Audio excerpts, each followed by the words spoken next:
टाळ्या वाजवा. ठीक आहे, चुका होत असतात, चुका होणार आहे, तर चुका झाल्या पाहिजे, तर चुकातूनच माणूस शिकतं. आज त्यांना तुमच्यासाठी इथं ऐकावं लागलेलं आहे. कुणासाठी ऐकावं लागलंय? थर्ड इयरच्या मुलांना निरोप देण्यासाठी त्यांना इथं ऐकावं लागलंय. अगदी मान खाली घालून त्यांनी ऐकून घेतलंय. कुणासाठी? तुमच्यासाठी. तुमचा कार्यक्रम गोड व्हावा म्हणून त्यांनी केलेली ही धडपड होती. आणि त्याच्यासाठी त्यांनी डेअरी मिल्क सुद्धा आणले कार्यक्रम गोड करण्यासाठी, फुलं सुद्धा आणले की तो प्रेम व्यक्त करण्यासाठी, पुस्तकं सुद्धा आणले की तुम्हाला आयुष्यात काही ना काहीतरी खारीचा वाटा तुमच्याकडे त्यांनी दिलाय. त्याच्यासाठी तुम्ही टाळ्या वाजवल्यात. आता थर्ड इयरच्या मुलांसाठी आपण सगळ्यांनी पुन्हा एकदा टाळ्या वाजवूया, कारण त्यांनी एवढ्या या ताणतणावात सुद्धा इथं उपस्थिती दर्शवली. ठीक आहे, संख्या कमी असेल. ते नितीन बानगुडेंच्या या व्याख्यानामध्ये नेहमी एक गोष्ट असते की एकदा अशी जाहिरात आली आणि त्या जाहिरातीमध्ये असं लिहिलेलं होतं की ज्या ड्रायव्हरनं आयुष्यात कधीच अपघात केला नाही त्याचा सत्कार करायचा आहे. आणि ती जाहिरात पेपरात आली. त्या पेपरातल्या जाहिरातीला पाहून अनेकांनी फॉर्म भरले, त्यांनी प्रस्ताव पाठवले आणि ते प्रस्ताव छाननी झाली. त्या छाननीमध्ये असं काही आढळून आलं की एका ड्रायव्हरची मुलाखत घेण्यात आली, म्हणजे ज्यांचे फॉर्म आले होते त्यांच्या मुलाखती घ्यायचे ठरलं. पहिल्या मुलाखतीमध्ये पहिलाच ड्रायव्हर बोलू लागला की मी 25 वर्ष ड्रायव्हर केलंय, ड्रायव्हरचं काम केलंय, गाडी चालवायचं काम केलंय, पण आयुष्यात एकही अपघात झालेला नाही. पुन्हा दुसऱ्याला बोलवलं की 25 वर्षात तुमच्याकडून काही घडले का? तर त्यानं सांगितलं की 25 वर्षापासून एकदाही माझ्याकडून कुठलाही अपघात काय, साधी मुंगी सुद्धा मेलेली नाही. आणि मग त्या पॅनलला असं वाटलं की 25 वर्ष ज्या माणसानं गाडी चालवली त्याच्याकडून मुंगी सुद्धा कशी काय मिली नाही. म्हणून त्यातल्या हळूच एका रुपनर सरासारख्याने विचारलं की नेमकी तुमची गाडी कुठे असती?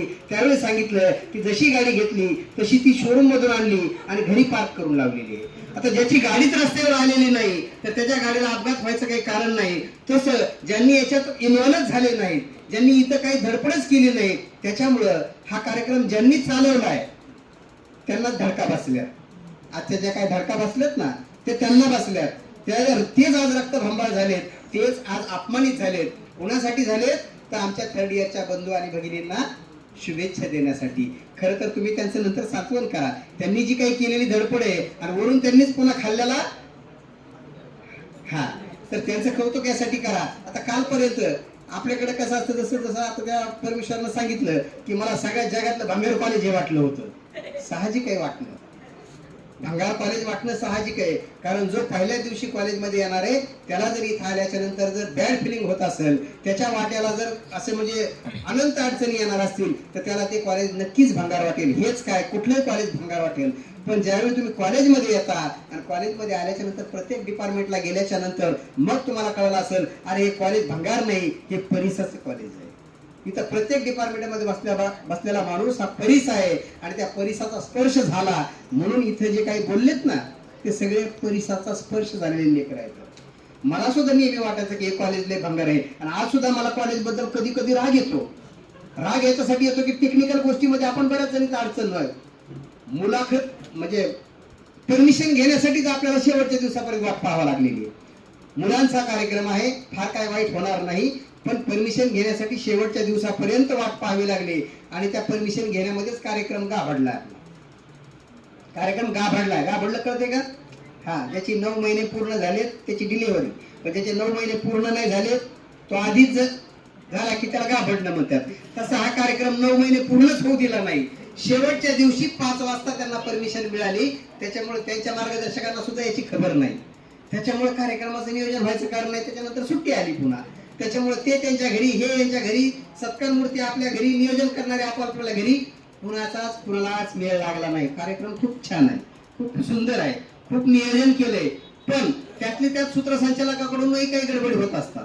कार्यक्रमाचं सूत्रसंचालन करणाराच कार्यक्रमाचं काय करत असतो, नेतृत्व करत असतो.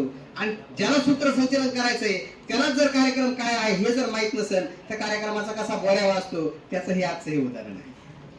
आता ह्याच सेकंड इयरच्या आणि फर्स्ट इयरच्या मुलांनी याच्यातून ही गोष्ट लक्षात घ्यायची, बोध घ्यायची की आपण जर इथून पुढे जर काही कार्यक्रम करणार असू तर एक तो आपण आपल्या शिक्षकांच्या मार्गदर्शनाखाली त्यांना विचारल्यानंतर किंवा त्यांच्या सल्ल्यानंच आपण केला पाहिजे. आपण करत असताना जे जे काही करायचंय ते आपल्या सगळ्या टीमला माहित असलं पाहिजे. यात असं दिसून आले की एक प्रतीक आहे आणि एक संकेत आहे, बाकीचे सगळे गायब आहेत. कालपर्यंत फिरणारी टीम आज त्यांच्या सोबत नाहीये. म्हणजे जे काय महाराष्ट्रामध्ये देशामध्ये राजकीय पक्षांचं सुरू आहे तसं इथं पण झालंय का काय, काही पाठिंबा काढून घेतलाय का काय, असं इथं वाटू लागलंय. नेमकं काय झालंय काय मला माहित नाही, पण कार्यक्रम खूप छान आहे. आता मला तुम्ही वक्ता म्हणून निवडले. मी काय त्या एवढ्या मोठ्या पात्रतेचा नाही की मी तुम्हाला आशीर्वाद वगैरे द्यावा. मी तुमच्यापेक्षा लहान माणूस आहे. सगळ्यात लहान कॉलेज मधला सगळ्यात लहान माणूस मी आहे. आणि तुम्ही मला वक्ता म्हणून बोलवलंय ते केवळ गोष्टी सांगण्यासाठी. म्हणून आता मी तुम्हाला जास्त तुमचे पंख उपटत नाही, जास्तीचे डोस पाजत नाही आणि जास्तीचे उपदेश पण करत नाही. फक्त जाता जाता दोन गोष्टी सांगतो आणि वेळेचं भान ठेवून थांबतो. कारण मला सुद्धा एका कार्यक्रमासाठी पुढे जायचंय, पण तुमच्यासाठी मी आज थांबलोय. कारण मी जर नसतो तर पुन्हा अजून कार्यक्रम चांगला असता. ठीक आहे नाही, म्हणून मी जाणीवपूर्वक थांबलोय. थर्ड इयरच्या मुलांचं कौतुक याच्यासाठी आहे की थर्ड इयरचे मुलं फार सजलेत आज. मुलींचं कौतुक यासाठी की त्या सुद्धा खूप सजलेत आज. त्याच्यासाठी आपण एकदा सगळ्यांनी थर्ड इयरच्या मुलांसाठी मुलींसाठी जोरदार टाळ्या वाजवूया आपण. त्यांच्या भावी आयुष्यात त्यांना यश, कीर्ती, आरोग्य वगैरे वगैरे सगळं प्राप्त व्हावं असं महाविद्यालयाच्या वतीनं आणि वक्ता म्हणून मी तुम्हाला शुभेच्छा देतो. आयुष्यात आपण चांगलं व्हावं. जसं परमेश्वरने इथं येऊन सांगितलं की मला NSS न काय दिलं, कृष्णानं सुद्धा इथं बोलला. पहिल्यांदा आयुष्यात तो शेवट मला असं वाटतं पहिल्यांदा बोलला असा होता. ठीक आहे नाही, तो हसतही होता आणि लाजतही होता. सगळंच काही एकत्रित होतं. भारी वाटत होतं की जो पहिल्यांदा येऊन बोलतोय. खालून बोलणं सोपं असतंय, इथं आल्याच्या नंतर कळतं की काय बोलायचं असतंय. आणि जे बोलणारे ते बोलत नाहीत. ऐन वेळाला काय काय बोलतात. सत्कारला सुद्धा नाव घेतलं की येत नाहीत आणि ऐन वेळाला उभे राहतात. आणि हे कार्यक्रमाचा गच्चा करणारे लोक असतात. म्हणजे बोल म्हणलं की त्यावेळेला बोलायचं नाही, नंतर पुन्हा म्हणायचं की ठीक आहे मी नंतर बोलतो. असं कधीच करायचं नाही. कारण कार्यक्रमाचं नियोजन बिघडतं. ज्यांनी केलेला नियोजनाचा भाग असतो त्याच्यात आपण व्यत्यय आणायचा नाही. एवढंच जाता जाता सांगतो. एका प्राध्यापकानं आपल्या वर्गातल्या मुलांना वर्गात बसवलं आणि त्यांना चॉकलेट वाटले. सगळ्यांना चॉकलेट दिले आणि त्यांना सांगितलं मी 10 मिनिटात प्राचार्यांच्या केबिन मध्ये जाऊन येतो. तुम्ही खा किंवा नका खाऊ असं काहीच सांगितलं नाही. तरी परत एकदा आले म्हणाले की मी तुम्हाला हे चॉकलेट दिलेत, मी 10 मिनिटात प्राचार्यांच्या केबिन मध्ये जाऊन येतो. आणि ते 10 मिनिटं प्राचार्यांच्या केबिन मध्ये जाऊन बसले. आता ह्या ज्या मुलांच्या हातात चॉकलेट होते ते मुलं 5 मिनिटांना 7 मिनिटांना अस्वस्थ होऊ लागली. अनेकांना त्या चॉकलेटला खालून वरून पाहिलं, इकडून तिकडून पाहिलं, वास घेऊन पाहिलं आणि काही काहीला दमच नाही निघला. त्यांनी ते फोडलं आणि खायला सुरुवात केली. फक्त 7च असे विद्यार्थी होते की त्यांनी चॉकलेट फक्त हातात धरून ठेवलं. ते प्राध्यापक प्राचार्यांच्या केबिन मधून परत आले. वर्गात आल्याच्या नंतर त्यांनी पाहिलं आणि विचारलं की कुणी कुणी कॉलेज वर्गातल्या कुणी कुणी चॉकलेट खाल्लेलं नाही. फक्त 7 विद्यार्थ्यांनी हात वर केले. त्या प्राध्यापकाने त्या 7 जणांची नाव आपल्या डायरीत लिहिली. ते वाचून दाखवले की या 7 जणांनी कॉलेजमध्ये येऊन संयम पाळलाय. वर्गात बसून यांनी चॉकलेट खाल्लं नाही. त्या 7 जणांचे नाव त्यांनी डायरीत लिहून ठेवले. त्यानंतर काही वर्षानंतर पुन्हा त्यांच्या हाताला ती डायरी लागली आणि त्यांनी त्या 7 जणांचे नाव पाहिले आणि शोध घ्यायला सुरुवात केली. त्या 7 जणांचा शोध घेतला, बाकीच्यांचाही शोध घेतला, वर्गातल्या बाकीच्यांचाही शोध घेतला. त्यावेळी असं आढळलं की ज्यांनी ज्यांनी चॉकलेट खाल्ले होते त्या त्या विद्यार्थ्यांच्या वाट्याला दुःख आलेलं होतं. कुणी परेशान झालेलं होतं, कुणी आंबट झालेलं होतं, कुणाचं लग्न झालेलं होतं, कुणाचं झालेलं नव्हतं, कुणाची बायको भांडकुदळ होती, कुणाचा नवरा बेवडा होता, कुणाचा नवरा अमुक होता, कुणाची बायको तमुक होते. ते सगळे परेशान होते. फक्त त्या 7 तुम्ही चॉकलेट खाल्ले म्हणून मी म्हणत नाही. अरे ही गोष्ट अगोदरची, ती आजची नाहीये. तुम्ही खाल्ला असेल तर आनंद आहे, नसेल खाल्ला तरी आनंद आहे. फक्त त्यांनी एकच गोष्ट त्यातून निरीक्षण केलं आणि त्या निरीक्षणातून त्यांना असं आढळलं की त्या 7 विद्यार्थ्यांच्या आयुष्यामध्ये मात्र यश, भरभराट आणि उत्तम आरोग्य मिळालेलं होतं. त्याचं कारण हे होतं की त्यांनी संयम पाळलेला होता. त्यांनी काय केलेला होता, स्वतःवर कंट्रोल ठेवलेला होता, संयम पाळलेला होता आणि सगळ्यात महत्वाचं म्हणजे त्यांना गुरुजींच्या आज्ञेचं पालन केलेलं होतं. आता गुरुजींच्या आज्ञेचं जो पालन करतो त्याचा आयुष्यात नक्कीच फायदा होतो. तुम्ही सगळ्यांनी वर्षभर 3 वर्ष, कुणी 5 वर्ष या महाविद्यालयातील सगळ्याच गुरुजनांचा आदेशांचं पालन केलेलं असल्यामुळं तुमच्या आयुष्यात नक्कीच तुम्हाला चांगल्या गोष्टी मिळतील. याच्याबद्दल कसल्याही प्रकारची शंका बाळगण्याचं कारण नाही.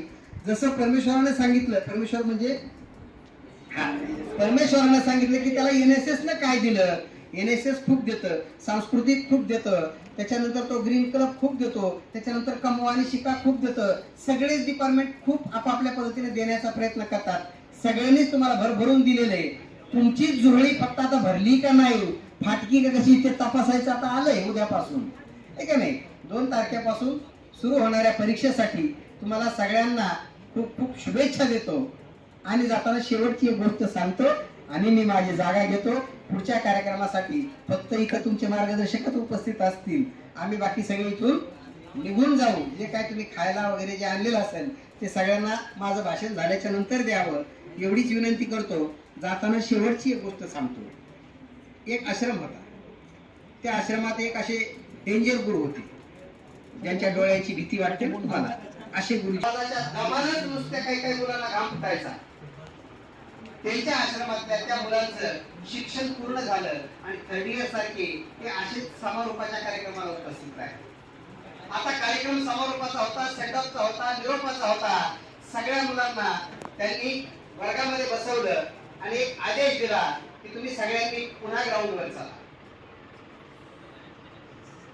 आता त्यांचा आवाज करारी होता, डेंजर होता, जोरदार होता. सगळे मुलं घाबरले आणि सगळे मुलं पुन्हा ग्राउंडवर जाऊन उभा राहिले. तिथे गेल्याच्या नंतर त्यांनी पुन्हा एक आदेश सोडला की प्रत्येकानं एका स्पर्धेला सामोरं जायचंय. प्रत्येकानं एक स्पर्धा मी आयोजित करतोय, त्या स्पर्धेत सहभागी व्हायचंय. 3-4 अडथळ्याची ती शर्यत असेल. पळायचंय, पळाल्याच्या नंतर पाण्यातून चालायचंय आणि त्याच्यानंतर गेल्याच्या नंतर एका अंधाऱ्या बोगद्यातून तुम्हाला चालत यायचंय आणि मग ह्या हॉलमध्ये येऊन बसायचं. आणि ती स्पर्धा सुरू होते आत्ता. स्टार्ट. आणि मुलं पळायला सुरुवात. सगळे मुलं पळू लागले. त्याच्यानंतरची जी पुढची स्पर्धा होती ती पोहण्याची, म्हणजे पाण्यातून चालण्याची होती. सगळे मुलं पुन्हा पाण्यातून सुद्धा पार झाले आणि 3ऱ्या फेज मध्ये पोहोचले, जिथे अंधाराची अशी गुहा होती, बोगदा होता आणि त्या बोगद्यामधून त्या मुलांना पुन्हा चालायचं होतं. आता तो बोगदा अंधाराचा होता, आतमध्ये काटे दगड जे जे काय असतील कोणालाच काही माहित नव्हतं आणि मुलं आतमध्ये जाण्याचा प्रयत्न करत होती. एक मुलगा पुढे चालत होता आणि पुढे गेल्याच्या नंतर त्यांच्या पायाला काही ना काहीतरी टोचत होतं. काही मुलं एकामेकाला मदत करत होती, ओढत होती, ढकलत होती, पुढे चालून अंधारात रस्ता दाखवत होती. आणि पायाला टोचत असल्यामुळं काही काही मुलांनी ते तिथले खडे उभी वेचायला सुरुवात केली होती. काय भांडण वगैरे सांगतो माझं नाही ना, तुम्ही संयोजक आहेत ना, नियोजन करते त्यांना तिकडे ते जिलेबीची वगैरे झाली त्यातले जे काही मुलं होते त्यांनी ते खडे वेचायला सुरुवात केली आणि आपल्या खिशात भरायला सुरुवात केली. ते खडे त्यांनी खिशात भरले आणि बाकीच्या मुलांच्या रस्त्यातले अडथळे पार केले आणि ते सगळे मिळून पुन्हा त्या हॉलमध्ये आले आणि गुरुच्या समोर बसले. काही मुलांना यायला उशीर झाला होता, काही मुलं लवकर पोहोचले होते. गुरुजींनी पुन्हा त्यांना विचारलं की शर्यत तर सगळ्यांसाठी सारखीच होती, सगळ्यांना धावायचं होतं, सगळ्यांना पाण्यातून चालायचं होतं आणि सगळ्यांनाच त्या अंधाराच्या बोगद्यातून यायचं होतं. सगळेजण सोबत सुरू झाला, पण येताना मात्र एक करून आला. नेमकं काय कारण होतं? एक जण असाच उठला आणि त्याला सांगितलं, गुरुजी आम्ही पळताना सगळे सोबत पळालो, पाण्यातून जाताना सुद्धा आम्ही सोबत चाललो, फक्त शेवटच्या वेळेला आमची पंचायत झाली आणि तिथं त्या गुहेत गेल्याच्या नंतर, त्या बोगद्यात गेल्याच्या नंतर आम्हाला ना पुढे काही दिसत होतं ना आम्हाला काही कळत होतं, पायाला टोचत होतं. म्हणून काही मुलं आमच्या हात धरून पुढे आम्हाला नेत होते, काही मुलं आमच्या पायातले जे काही टोचणारे खडे होते ते जमा करत होते. काही मुलांनी ते खडे जमा केलेले आहेत. गुरुजींना आनंद वाटला आणि त्यांना सांगितलं की हो, मीच ते खडे तिथं टाकले होते. ज्यांनी ज्यांनी ते खडे उचलले त्यांनी ते मला दाखवावे. ज्या ज्या मुलांनी आपल्या खड्यात खिशात ते खडे भरलेले होते त्यांनी आणून ते स्टेजवर बसले आणि गुरुजींनी सांगितलं की मुलांनो, हे जे काही दिसणारे खडे आहेत हे खडे नसून हे हिरे आहेत. ते टोचणारे जे हिरे आहेत, तुम्हाला ते खडे वाटले त्यापेक्षा ते कुणाच्या तरी रस्त्यात येणाऱ्या अडचणी वाटल्या. तुम्ही ते हिरे म्हणून नाही उचलले तर त्या अडचणी आणि ते दगड म्हणून उचलले. म्हणून तुम्ही जे आयुष्यात ही जी काही गोष्ट शिकलात दुसऱ्यासाठी काहीतरी करण्याची, त्याच्यासाठी तुम्ही आयुष्यात आज खूप यशस्वी झालेला आहात. माझ्या परीक्षेत तुम्ही पास झालेला आहात. आणि त्या ज्या ज्या मुलांनी खडे खिशात ठेवले होते त्यांच्यासाठी सगळ्यांनी जोरदार टाळ्या वाजवल्या. तसं ज्यांनी ज्यांनी तुमच्यासाठी हे जे काही खडे उचलायचं काम केलंय त्यांच्यासाठी आपण पुन्हा जोरदार टाळ्या वाजवूया. त्या लहान मुलांचं आपण कौतुक करूया. चुकलं असेल त्यांच्याकडून काही त्यांना आपण मोठ्या मनानं माफ करूया. आणि तुम्ही आयुष्यात जेव्हा जेव्हा कधी मोठे होताल तर पुन्हा एकदा ह्या बांधवांना, ह्या कॉलेजला, ह्या परिसराला विसरू नका एवढंच आवाहन करतो. मला इथं वक्ता म्हणून बोलवलं त्याच्याबद्दल तुमचे सगळ्यांचे मनपूर्वक आभार व्यक्त करतो. आणि कृपया करून आता इथून पुढे कुठलेही वादविवाद करू नका. मी म्हणलो तो असं कर, मी म्हणलो तो तसं कर, त्यांनीच असं केलं, हिनेच तसं केलं, असं काहीही न करता जो काही कार्यक्रम आहे तो गोड मानून घ्या. जे आणलेलं असेल ते खा आणि यानंतर कुठलाही वादविवाद न करता हा कार्यक्रम पार पाडावा एवढी संयोजकाकडून अपेक्षा व्यक्त करतो आणि थांबतो. धन्यवाद.